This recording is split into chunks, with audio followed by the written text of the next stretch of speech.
Josh, Do I have to say something first? I'm so confused. Do I have to say hi, everybody? I have to do some type of salutation. Yeah, say hi, everyone. Welcome. This should be it right here. How's it going? Hi, you're Mr. Suave in the group, so. Yeah, but I don't know. We're breaking up. Heidi Okay. ho. Hey, everybody. My name is Josh. I'm Wes. I'm Mark. I'm Sean. And together we are the Making Geeks podcast. Making Geeks podcast. Yay. We are the podcast for makers, dads, and geeks. How are you guys doing today? Not bad. That might need some work. That was terrible. I thought it was awesome. Awesome. Crowning achievement. I'm doing good. How are you? Doing good. Been a busy week. It's Thursday already again. Mm-hmm. You guys up to anything awesome. special? That is the day of the week has arrived, and that is it. It is indeed the day after Wednesday. Whoa.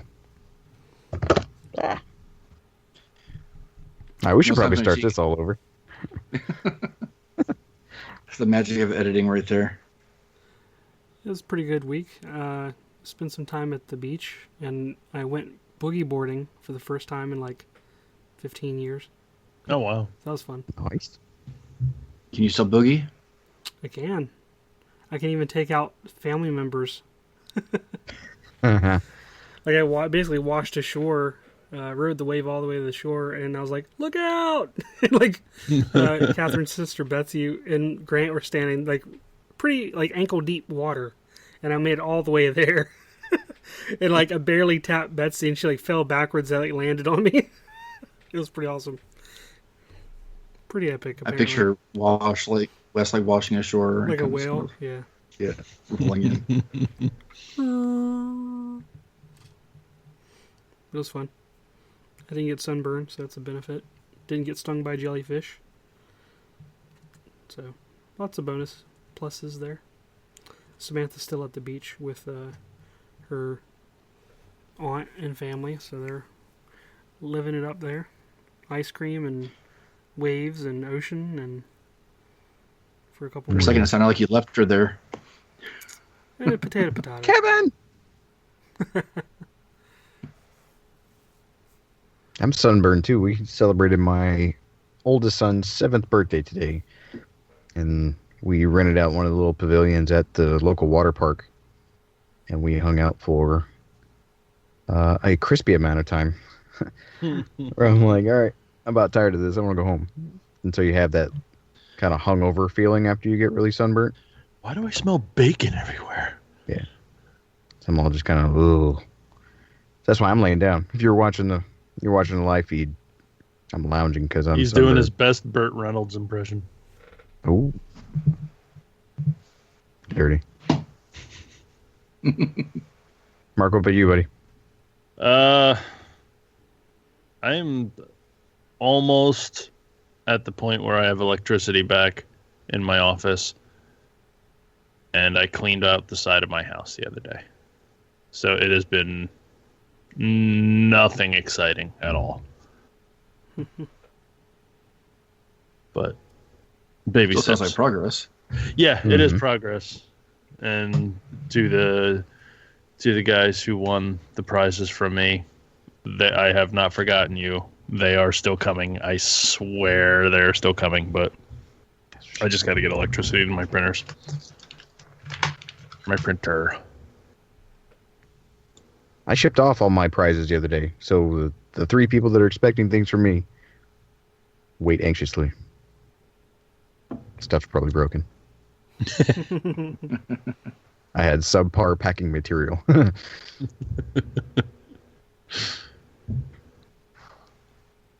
What's the status on your printer? It's in a box. So my 3D printer is waiting on my 2D printer because I have to print out the shipping label and I don't have any ink. Yeah. That's some weird So you have type to of wait till meta you're problem. here, huh? No, I literally just need to find a printer to print out a UPS shipping label. Like it's all packaged up, ready to go. But it's being sent back to. Couldn't you go to UPS? Get them to print it for you? I'll be damned. Yep, I sure could. Or I'll print it. I'll mail it to you. By the time you get it, you'll be here. You receive the envelope, put it on there, boom, wham, bam, bam, bam, and you got it. Like, no, I'm going to UPS. I email it to them. I'm like, yo, print this out. Like, and print it out on their plotter so I can just wrap the entire box in the shipping label. Yeah, if you had a laser cutter, you could laser cut it. I just get a ruler and draw it very, very fine. Just make a box on the CNC machine and carve out all that stuff. That'd be kind of cool. And Venables does allow you to do a QR code, but it's not like the UPC code. That'd have been kind of cool. And completely unnecessary. But yeah, it's all packaged up. I just need to print out the label and actually stick it in the mail. But now I can do that. I'm going to do that tomorrow now. Thank you, Mark. Boom. Now, is that technically thinking outside of the box or thinking with the actual box? I don't know. Thinking on the side of the box. I am box adjacent. Sean, I saw you just put out a new video. Yeah, I did. I released a Wonder Woman light video that I made for my daughter, kind of like a night light for her room.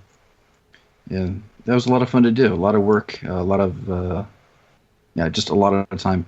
I think I put more hours into this video in building the project than I've done in almost any other video. I think I had like 40 hours into it. Wow. Actually, maybe not quite that much, but at least 20 to 30. Because I redid a couple things. Yeah. Hopefully it shows in the final product. But so that's been released today. Kids went back to started summer school this week, so that means I get a lot more time in the shop in the morning, which is kind of nice. And I'm almost done with my next project, so I actually might have another video out next week. Wow. Why are they in summer school? Yeah, that's where I was going. Because they need something to do. Oh, okay. Because summer school is for like the dumb kids who didn't do good in regular time, and they got to come back as like a punishment. In high school, it works out more that way, but a lot of students are using it more to get ahead, just because of competition in classes and stuff, and they need a little bit extra. Not really finishing sooner, but just taking fewer classes. Which, for a lot of the students that I teach, they might go to school until noon and then work the rest of the day or whatever else. So. Yeah, but for the elementary school kids, it's usually just to keep kids active and make sure they don't forget stuff over the summer, because a lot of the stuff is still fairly new. So kind of doing West with what Samantha's doing. Yeah, year round. Yep, she's off for all of July. She goes back the last day of July as a first grader. She works like an oil rig schedule. Like she goes to school for 3 months and is off for a month. Is that what it is, a 3-month schedule? Something like that, yeah. Still getting used to the timing of it, but yeah. There's 4 tracks. So at any given period, 3 tracks are in session. Mm-hmm. It just cycles in and out. I think it works good for the students in terms of learning, but it's got to be pretty challenging for parents.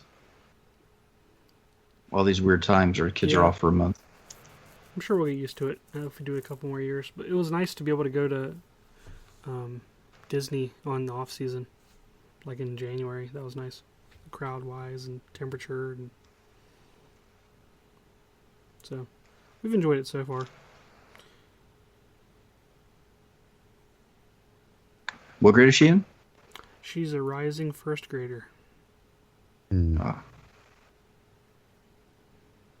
Grant will be in preschool again for 3 days a week for half days in the fall.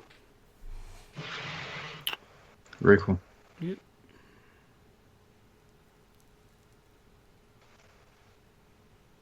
What are we talking about today, fellers? I believe the general topic was horrific ideas. Like that intro.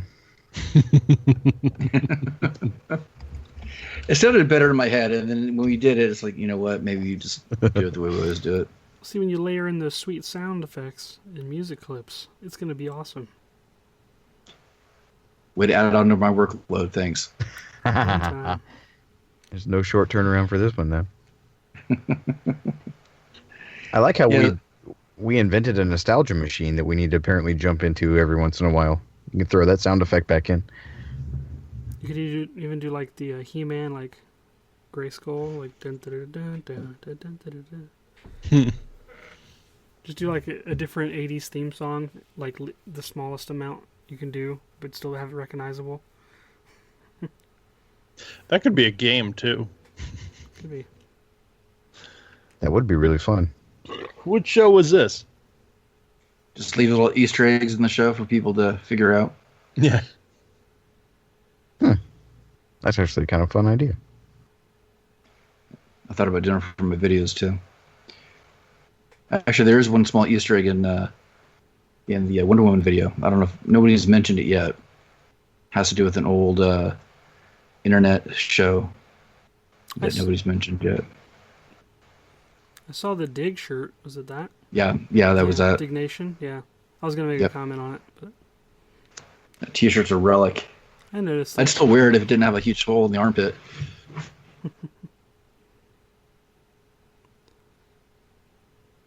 I'd like that one. For a little while. Yeah, so this week, thought about talking about bad ideas. They could be maker related, personal, whatever, or something maybe you witnessed. Just thought we'd have some fun with that. Or we could also do when is the best option a bad idea? I'm not sure what you mean by that. What situation have you ever come across where you're like, nothing good is coming of this, but it has to happen? Like moving out of your house into a fifth wheel? Boing. Yep. Early to tell. Yeah. Well, yeah, that's not a bad idea. It was at the time. But it is a bad idea. Ugh. I had a good idea that executed terribly. So people have asked me lately to make a video about emptying like the black tanks, the black and gray holding tanks in the RV, where like your sink and shower water and then where like your poop water goes. So I finally did it. All the kids were gone. I'm like, all right, I'll do this because I need to empty the tanks anyway before we go. And right about the part where like there's a thing that goes into the tank that allows you like to clean it. It's kind of like, the water weasel, that thing that you used to play with in the yard. It like just sprays water in random kind of weird place. But that goes inside of your tank and like cleans the side of it. It's a good thing. But when you close the valve and that thing fills up with water, and the rule of thumb is like about 8 to 10-ish minutes, let that thing fill up and then open your tank and then it'll flush out all the stuff that was on the sides. And I'm like, all right, 10 minutes. And I set my watch. 10 minutes came, and I went outside, and the hose made this really weird, like, kick, like it was over-pressurized. I was like, that was weird. I was like, why did it do that? I'm like, it must have been under a whole bunch of pressure. I'm like, why was it under pressure? I was like, oh, God, because it shouldn't have been under that much pressure. And then I ran in the house, and my entire bathroom was under about an inch and a half of just, like, chicken broth. Yeah. Oh. It's like, no, God, no. And so I had to yank out all the good towels and clean up the super broth. fun site that was my bathroom. And then burn the towels. Yep. They went in the shower for a minute, and then they went into a garbage bag, and they got thrown away. Ugh. But there's heater ducts. I don't know who does this, but there are 2 heater ducts right next to the toilet. So naturally, those heater ducts got filled up with poop water, and so I had to go chase them down, and I had to crawl underneath the house. I had to tear apart the underside of my RV and crawl into some very precocious places to clean up nasty, filthy sewage water. And it was like 97 degrees outside, so it was pretty awesome. So this video that I'm trying to make, I'm trying to figure out how to put it together coherently. Like, to tell the story, actually, you can see the story play out, but like, I'm looking all nasty, and the situation is nasty, and I'm like, this is good for people to learn from, but this was a terrible idea to, like, I don't know, in execution. So, bad ideas. Bad ideas play out, ironically, a lot of times, and I think that's what happened to me the other day. Like, I had well intended, and I was making the point. Like, don't let this thing go for too long because our neighbors had this bad thing happen to them as the bad thing was happening. So, well intended, bad idea.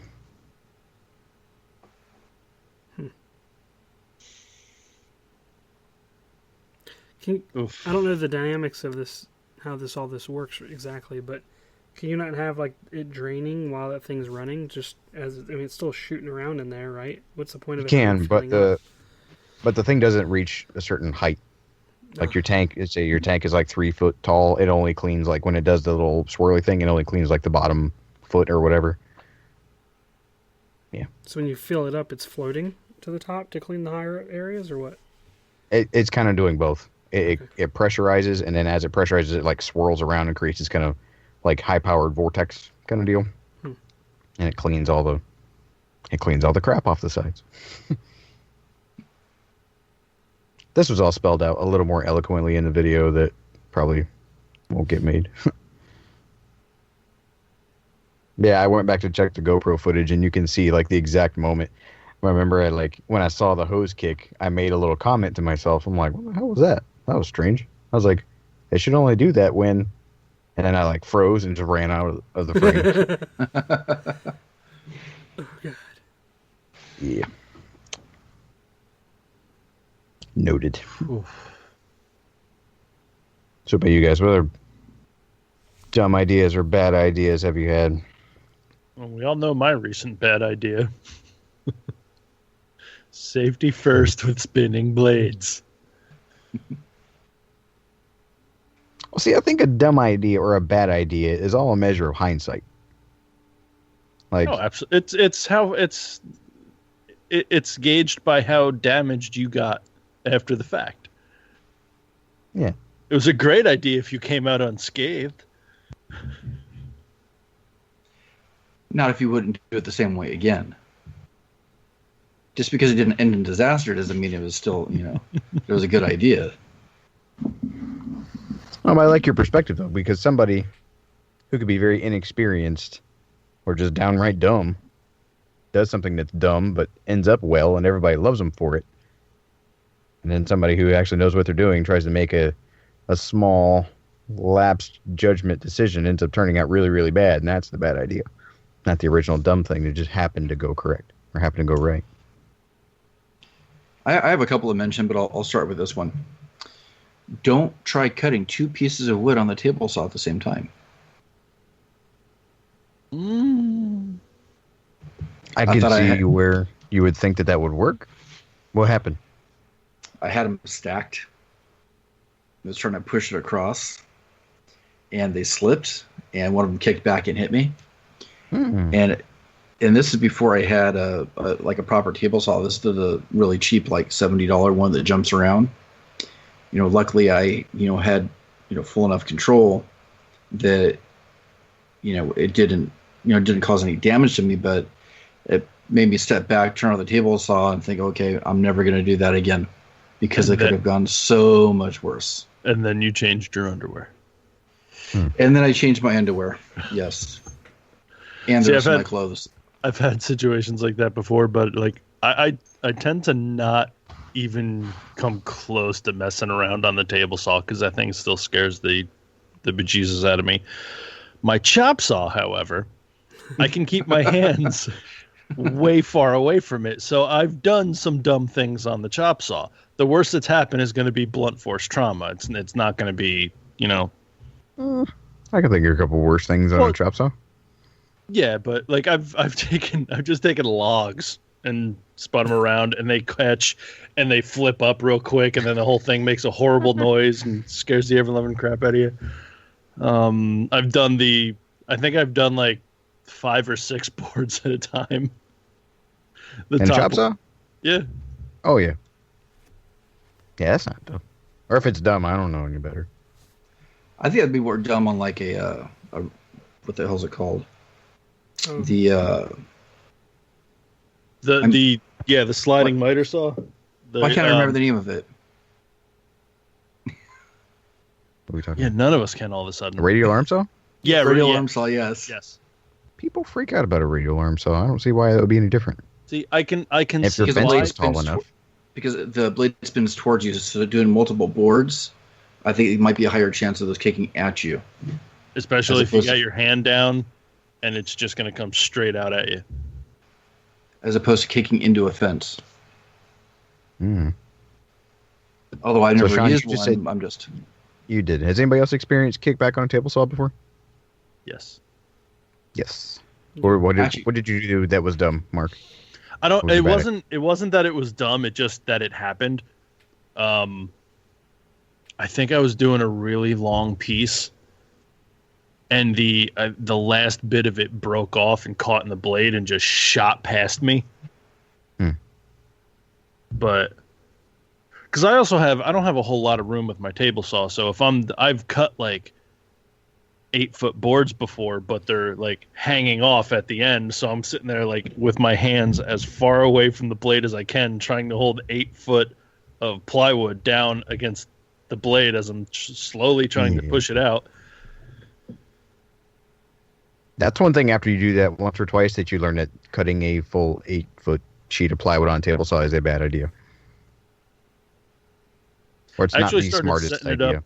Yeah, I started setting it up where it'll like just where it starts to dip down. I go to about like a foot past that, and then lift it on the bed of my my pickup, and then push it out that way. So at least it's dipping down a little bit, so it won't lift up off the blade, and then I can keep pushing it, and I don't have to fight the weight of it. Also, Just about a month ago, I had a situation where I was cutting probably a 6-foot board long ways, ripping it.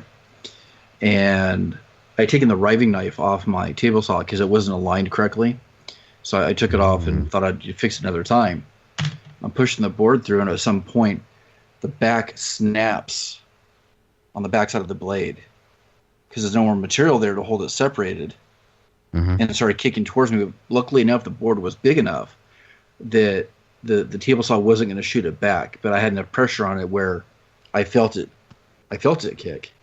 And then I turned off the table saw and changed my underwear again. Different day. Not the same day. This is a different day. That last video I made where I was at someone else's shop, I had kickback on his table saw. I was trying to cross-cut a piece, and the piece I was cross-cutting was not that big.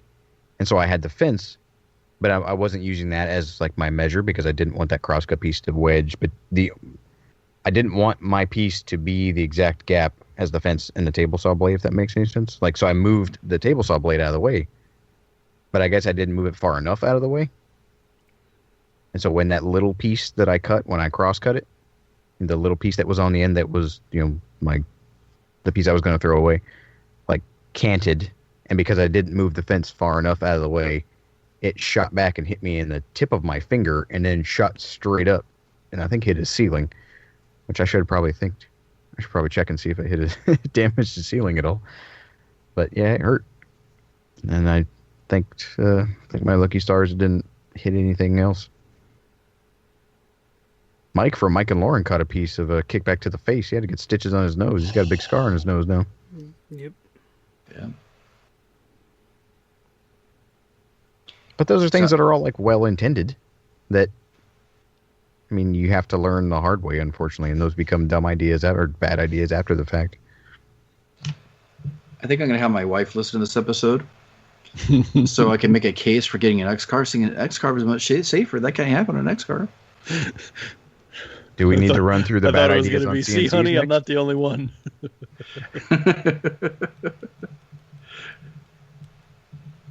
I almost started a fire with my CNC. That was a bad idea. Make sure you have adequate clamps, and make sure that you don't skip over that thing and says, is your material firmly secure? And you're like, yep. When it wasn't. Yes, securely. Well, I was cutting out like I think a 3 foot by 3 foot letter E for my daughter's room, and it was a lowercase letter E. And I didn't clamp it down, I guess, as well as I should have. And it was just one of my big fat 1/4 inch bits. And it went to go cut the piece of the E, the lowercase E that's enclosed. And I guess it came loose. And so it was, as it was trying to cut, it was just dragging around this piece of plywood, like burning it. And I went in the house for a while and just left it and expected to come back out and it just be magically done. And I came out and I opened the door and like the whole garage was filled with smoke. Like that piece was burnt, had not even just burned the hole, the burn was starting to creep like out of that hole. That bit was black. The whole thing was black. And that thing was garbage. I had to throw it away because it was past its temper. And I was like, oh, that was a bad idea. Something as dumb as making sure that your clamps are tight. Like, it cost me a lot of money and potential damage to my brand new machine. Wes has been awfully quiet. I don't know if he's still thinking. Yeah, I'm trying to think it. Wes doesn't make stupid. I haven't had any close calls on the table saw. Because I'm like The you, Mark. model I play that responsibility. thing's like, Yeah. I basically pray to it. This will kill me. This will kill Every me. time This will kill me. before This will kill me. This will kill me. And I built a crosscut sled as soon as I got the table saw. So I never really do any sketchy cuts that way. And I have like little sort of clamping system that I built into the crosscut sled so it holds everything down into the sled and won't let go of it. So I never have to hold anything with my fingers.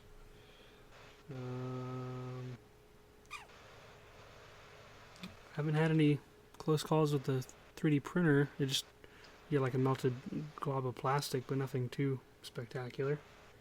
So I don't really have anything in the workshop as of yet that I can think of. I think I've told this story before, but when I was in animation, like 3D animation school, we had to record reference footage for different types of human movement. Have I told this story? And so, I don't remember. No, keep going. And so we had like some, because like basically if you're animating like a character, you want to have like a slow motion side view of like one running or skipping or galloping, all the different sort of locomotive processes, because like the contact of the different feet is different for different types of locomotion.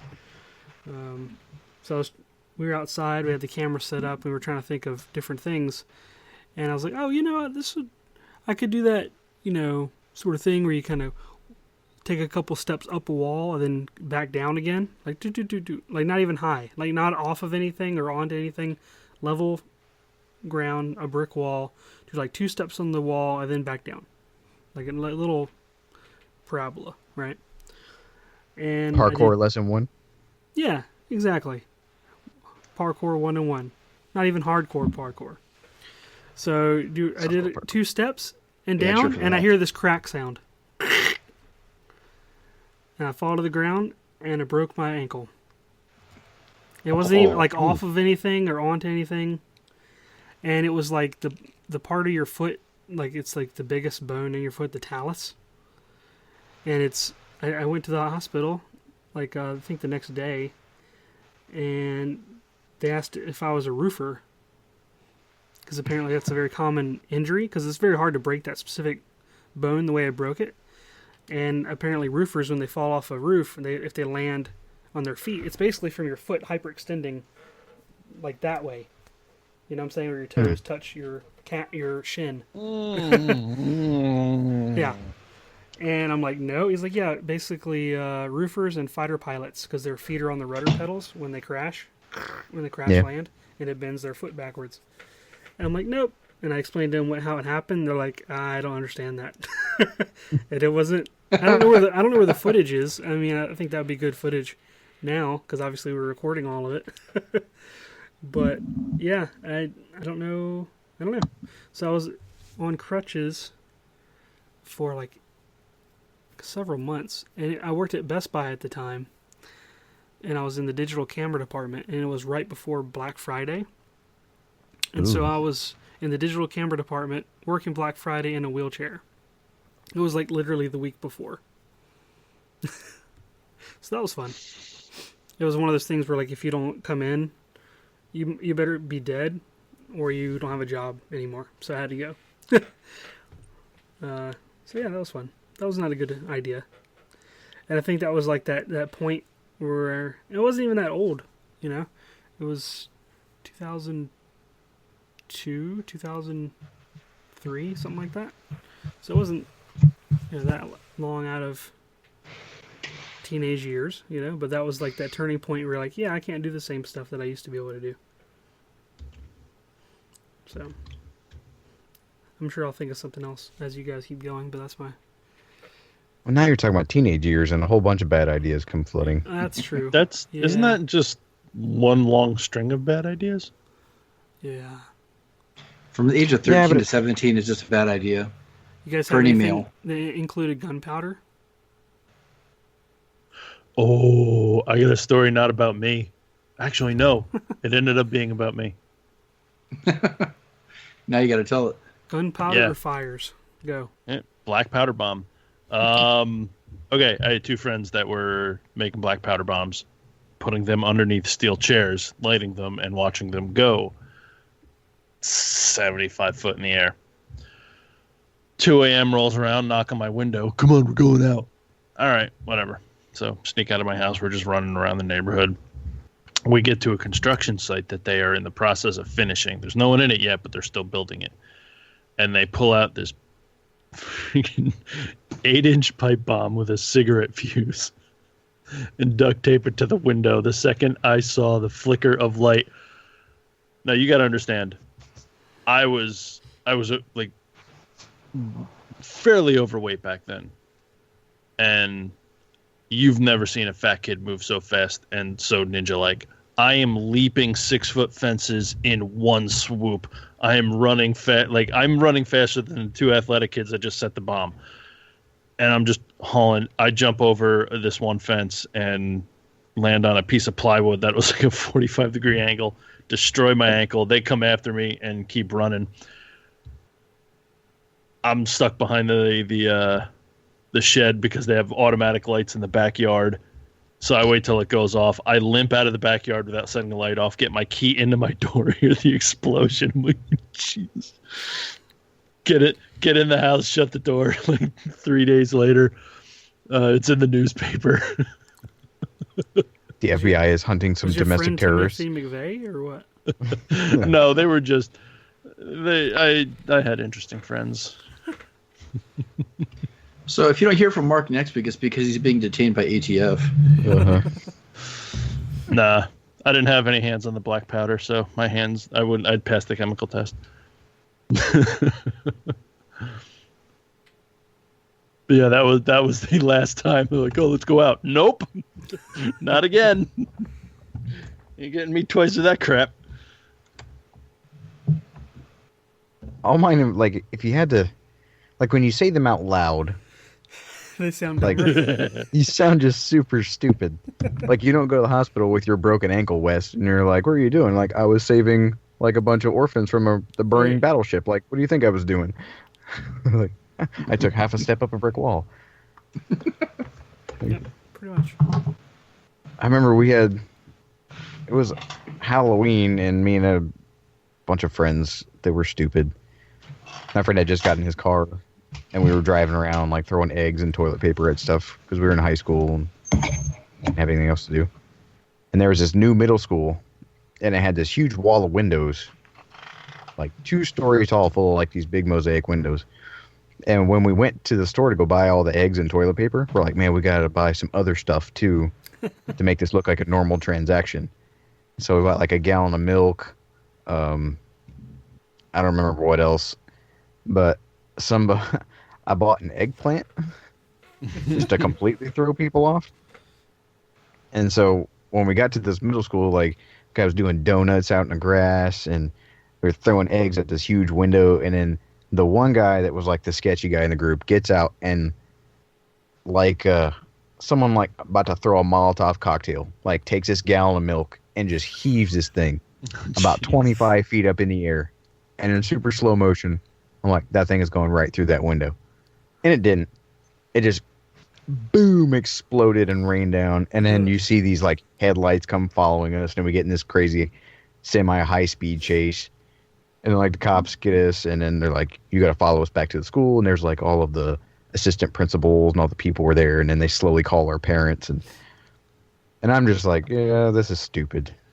This is really just dumb. I was in the back of the car, and then like my mom shows up, and I thought she was going to start screaming at us, and she's like, what in the world are you doing? And then I think the thing that really saved the day, like prevented me in particular from like getting in trouble, was she like looked and tried to like survey the damage, and these two cops have their flashlights shining down on this like busted up eggplant that they found at the base of the windows.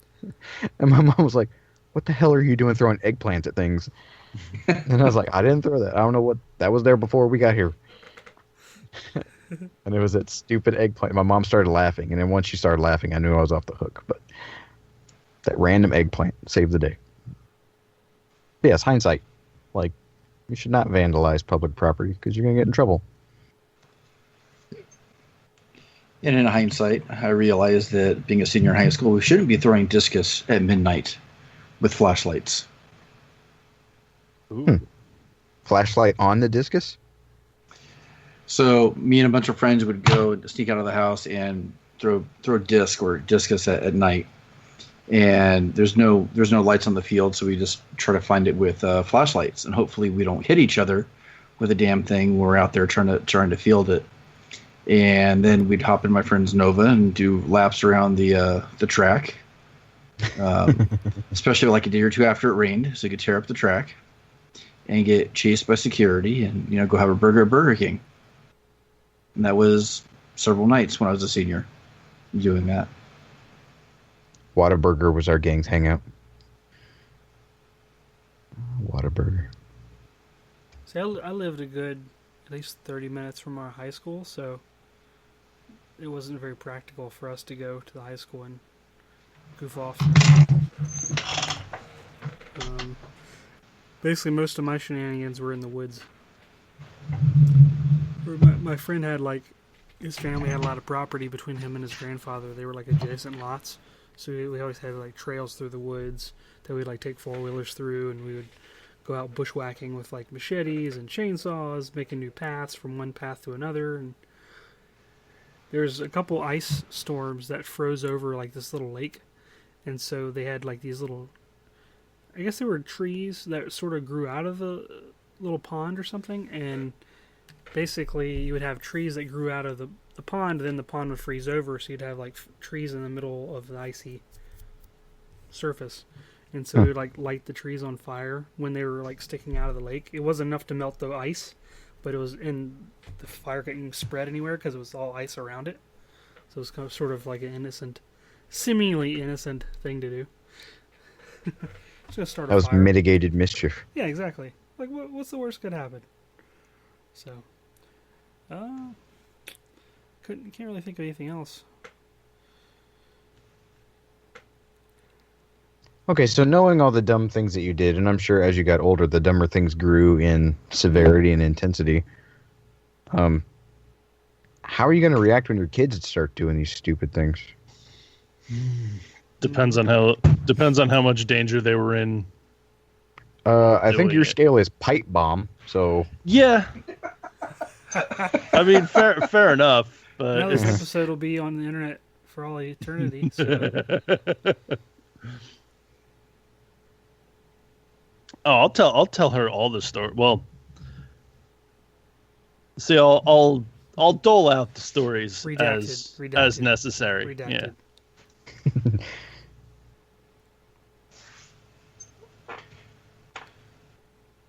But I think it all just comes down to you gotta remember that you did this stupid crap too. Yep. And you have to look at them and go, be smarter than me. Well, one of the ice storms I got, my my friend with the 4-wheeler, we had a long rope and we attached it to I think it was a wagon that had the wheels that were gone. It was just the basin of the wagon. And so it was basically like tubing with a 4-wheeler in the snow. So it would like do like circles and like sling us around till we like couldn't hold on anymore and get flung off. Mm-hmm. That was fun. Nothing damaging to property, but I guess potentially we could have hurt ourselves. Do you guys remember back in the 90s there was this group of like inspirational speakers that were these like strong men that were like, I could rip a phone book in half, or Hans and Franz? no, they would like travel around. There's these guys that were like, they had these weird like feats of strength, but it was supposed to inspire people. They'll go around to high schools and they had some videos. All right, I don't know if I'm all right. Never mind then. But No. we tried to recreate these stupid guys. There's one guy. There's this huge like timber that the two guys were like, you can do anything if you just believe. And the one dude would like stand still with his chest all flexed, and these other two guys would seriously like hold the ends of this massive timber and run at him, and he would like rah, like break through it with his chest, and he was like, you see, you can do anything. And we tried to recreate that. It was super stupid.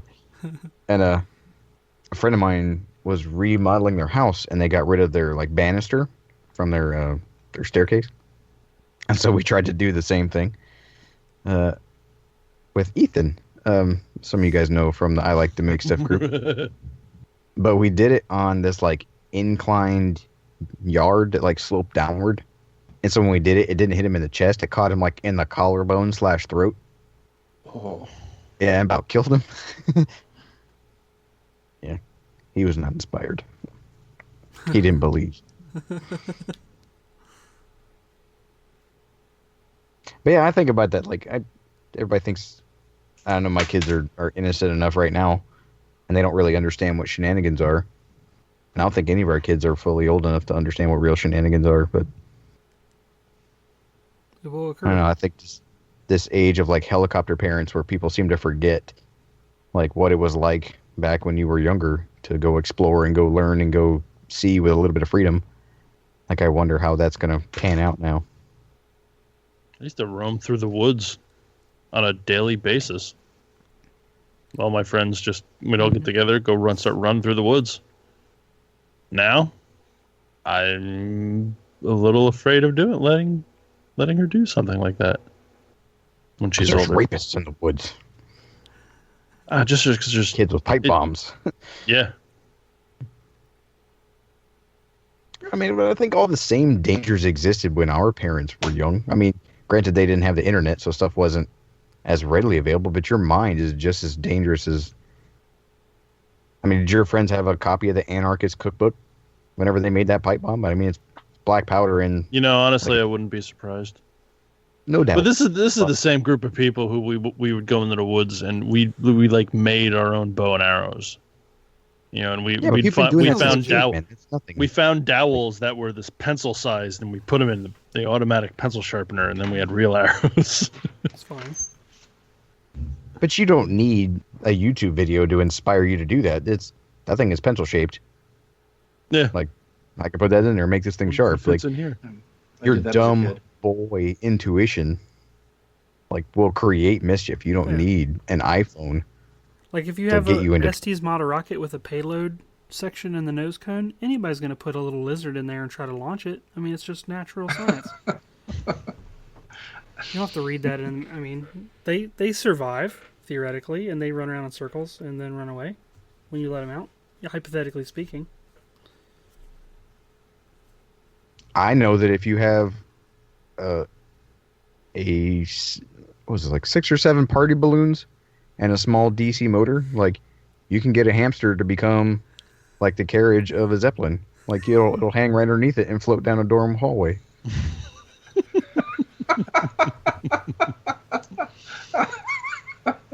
And I didn't see that on the internet. It's like the Rescue Rangers or something. No doubt. And he stopped scurrying after a while. He just enjoyed the ride, I imagine, the rest of the way. He was probably like the Charles Lindbergh of his species. He's gonna get back and like wear that with such a badge of pride. It's so much hamster tail. I know the G.I. Joes stink like crap, and you burn them with a magnifying glass. What does? G.I. Joe figures. Mm-hmm. When you're trying to give them like realistic battle wounds. See, I just tried to paint mine, and I had to get the paint off, and I had no idea what my mom's acetone nail polish remover would do to a G.I. Joe guy if you let him sit in it for a little while. It's like the Joker from Batman. Oh, I gotta wipe this paint off. Wow, this paint is really stringy. Wait, I'm wiping the plastic, but what the hell? I remember for some dumb reason, my cousin and I used to remember the caps, like the cap guns, the red red strips. Just bang on those with a rock. Don't know why. We used to like setting them off that way. Oh yeah, we did that. Everyone did that. Until this sparks almost set your junk on fire. Deacon found an old like cap gun somewhere, and it's got the orange tip, and it takes those little paper caps. I was like, oh, that's cool. It's like, I don't know where in the world you could even get those now. Like, if those are even a thing. Is it the ring or the strip? The strip. Yeah. Mm-hmm. And I tried to explain it to him. I was like, yeah, you just go out there and you point a gun at somebody and you pull a trigger and it goes bang over and over and over again. Yeah. It's the greatest kid toy. It's all the rage. Like, yeah, that sounds like a terrible idea now. But it has existed for years. And now all of a sudden it's just like, oh my God, they're going to get killed. Well, they probably will.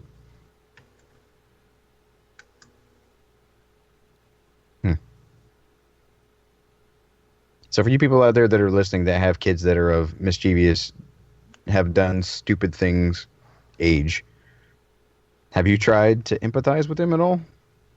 Because I think, going back to the eggplant scenario, I think my mom reacted in the coolest way possible. And I don't know if it was just because I threw her off and made her laugh, or that she had to stop, because other people were like getting yelled at by their parents in front of these cops. And I was like, oh man, this is going to suck. And I didn't get yelled at. Like, I had to do community service, which was awesome. Like, it wasn't a punishment at all. We got to carry on those huge industrial leaf blower like backpacks, and we had to clean up the gymnasium after Halloween. So we would just pack those things full of candy and like hit the little trigger and like, phew, and it would shoot Coke bottles and stuff. It was super fun. I would have done it without getting in trouble. But like the way she reacted was super awesome, because you could tell, I mean, I was in high school, that, she'd done stupid stuff, probably dumber stuff than that she never told me about. And, I understand that no one was hurt. Nothing was really broken. No one died. The severity of the situation, when you take a step back, like, yes, the police were called, but who didn't get the police called on them? Like, have you guys never had the police called on you before? On me specifically, no. Have the police showed up to and my favorite? The police showed up to your parents because of you, one way or another? Yes. No. Sean, gets to know? Never. Never. Not because I was a of little bit me. of a Boy Scout. My favorite interaction with cops, though, was I was at a party and they ended up getting called. And I might have told this story before. I can't remember. One of my friends was out front because he had drank too much. So the bad idea was the cops. He walked up and stood in front of my friend, who was on all fours in the grass, and my friend goes, I wouldn't stand there if I were you. And the cop goes, yeah, why? And barf all over his shoes. He's like, I'm sorry, I tried to tell you.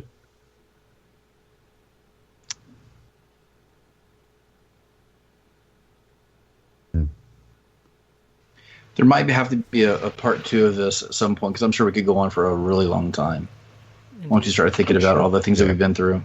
And I like how we've been sticking to high school and not, I don't know. The stakes change when you get older, though. Yeah, statute of limitations. Statute of limitations, and the stakes are different, too. I mean, because, the bad idea stuff when I got to college, and then, first jobs after college and stuff, it involves, like, real violence and drugs and all that stuff. And that's just not as fun to talk about as the more innocent stuff, when you're a little bit younger. or the shop stuff that relates more to making. There's a whole different tone to those other stories, where real stuff happened. True. Yeah, I think it all comes back to like your base of experience as well. Like, you would think that you'd be more cognizant of the stakes being higher when you're in the military, but it seems to be the opposite. Like, you're around explosives and things that can openly kill you, and they are designed to kill people. And you seem like they increase in like comedic value the more dangerous they are. I think it's like, oh, this would be hella funny if I did this with this thing that could kill us. And I was like, oh, it probably would be. And then you all narrowly escape death, and then you all laugh about it, and that's the one thing that you remember until you're 80, and you sit around at the VFW drinking cheap beer, talking about the time you almost blew each other up.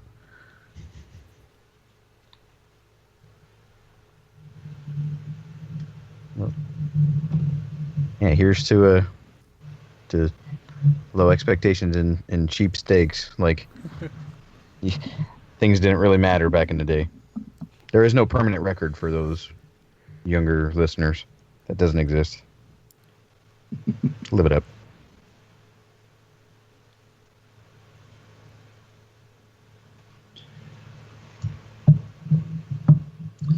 So what are you guys geeking out about this week? Just had something. Josh is going to be at my house in a couple days. That's pretty cool. I am pretty cool. I know, man. It's going to be a really good time. Gonna do some This is an action-packed week. Yeah. Yeah. Are we still going to try to make that thing we were talking about making? I think we should. We should probably do some planning. We have a lot of stuff that we've already talked about doing. Yeah. Let's do it. Let's plan it. Okay. But for us, my son's birthday is today, and it's what, Thursday? My birthday is tomorrow. We're leaving on Saturday. So by the time you hear this, I will be officially on the road traveling full time, which is kind of nuts. There's Wonder Woman. Sean's daughter came in. It's time to go to bed. And Wonder Woman's on the screen. We're all a little awestruck.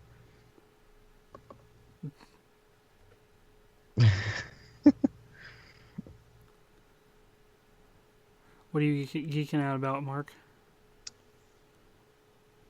I don't know. I lost it. I'm geeking out about getting closer to my shop being usable again. Like, I'm really excited to be able to do stuff. But that and Spider-Man. I want to see Spider-Man. Me too. It's one of our mandates that we have. Wes and I are going to go see Spider-Man. Yep.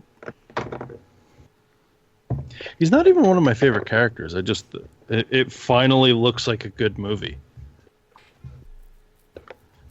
I'm really excited for Vulture, to be honest with you. Like, yeah, anything Michael Keaton. Come on. Michael Douglas. Have you seen that? Michael Keaton's real name is not Michael Keaton. It's Michael Douglas. It sounds familiar. Yeah. And Michael Douglas is actually Michael Keaton.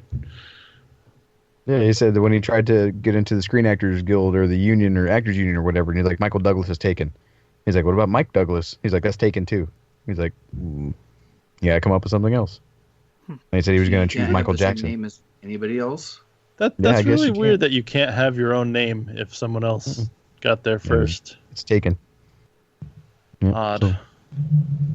Sorry, Shaquille O'Neal, you can't hit it big. You got to try it. Come up with a different name. But, yeah. Sean, what about you? I'm geeking out about a short film that was released by the same director of Elysium and District 9. He released a short film. He's actually doing a couple different short films with a new studio he formed. But there's one that he released a couple of weeks ago called Raqqa, I think is the way you say it. And it's still almost like a District 9 type film with aliens, and kind of like alien invasion type. But it was really well done for a short film. And and fairly engaging too. And I highly recommend it if you like any of his stuff. It's pretty cool. I think it's probably about 35 minutes long, which still somewhat qualifies as a short film. I'll put a link in the show notes, but I highly recommend checking it out. He's doing that as like a way around the big studios now. I read, like, that's going to be one of his main things now. Doing like the series of these different short films. Yeah, bunch of short films. He doesn't have to ask anybody for capital. He doesn't have to get anyone's permission. He just makes stuff. Yeah, I think a lot of directors are going to do that, but I think they're going to use it more as probably like an incubator for test bed. Test bed. So if a film does well enough or seems like it gets the right reaction, then he can actually go and get funding easier that way. So, saying, hey, look at the reaction here. I want to take this to make it a feature. Isn't that what he already did for District 9? Isn't that what his that's what I thought process was? Mm-hmm. I thought that was also a... That was the incubator for the incubator. Yeah. It's making a really epic trailer. It might have been, but I mean, District 9 in a lot of ways was actually supposed to be the Halo movie. Oh, was it? Yeah, it was. There was a test film of all the Halo stuff that he had released a while ago, and it didn't get made for whatever reason. And he basically took that same look, put a new skin on it, in a really good story, and made it District 9. I love that movie. It was a really good flick. District 10 never got made. That's supposed to be the sequel.